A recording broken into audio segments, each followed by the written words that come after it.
Hi guys, this is Sketchbook 13 for Fundamentals of Art.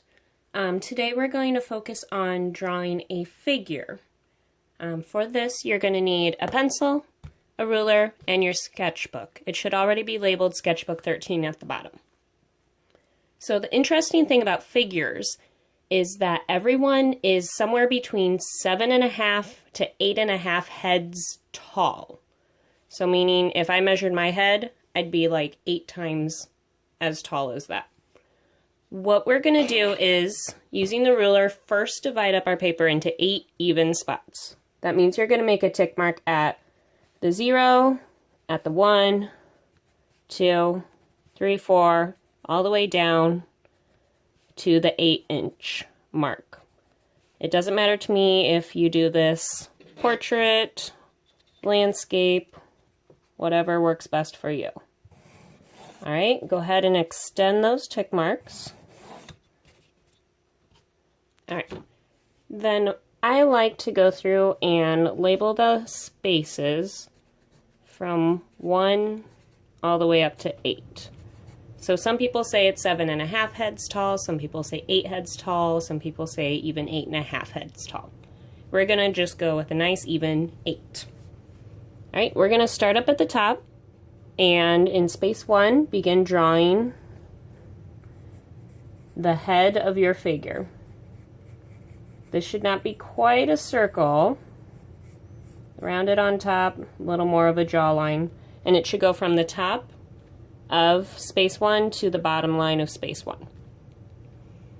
After that, you're going to skip down a little bit, leave a little room for the neck, and you're going to start drawing where your shoulders line will go.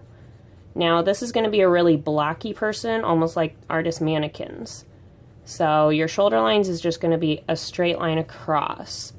One interesting thing is that you could fit one more of your head on each of your shoulders. So that's how wide your shoulders should go out.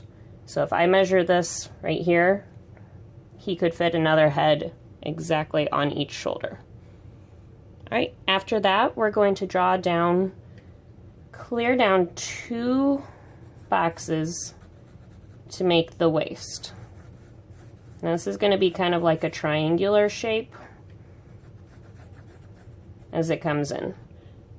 Don't forget to go back and add in that neck, just so your head's not floating in the distance. All right, so your head is 1, and then your neck, your shoulders, and your torso to your waist takes up 2 more heads worth spots. After your waist, you're going to get down into your hips. That's going to be 1 head spot. And then depending if you're drawing a man or a woman, some hips might be a little bigger, smaller, flared, etc. When we begin drawing the legs, the top part of your leg from your hip to your knee is another 2 heads tall. So that part of your leg is going to go from the top of 5 to clear at the bottom of 6. Again, these are kind of rectangular legs. They're not really exact legs today. All right, from your knee to your feet is another 2 heads. Now what I like to do for this part is kind of end them a little bit before you run clear into the bottom of 8 so that you have some room for your feet. Your feet are just going to come out today like little shoes or slippers would.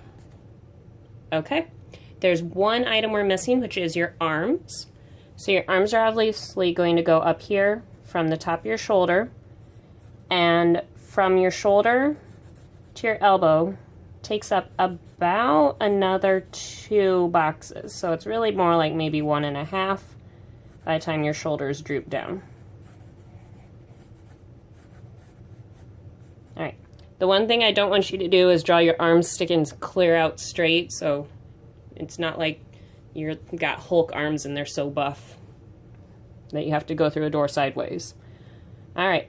From your elbow to your fingertips is another 2.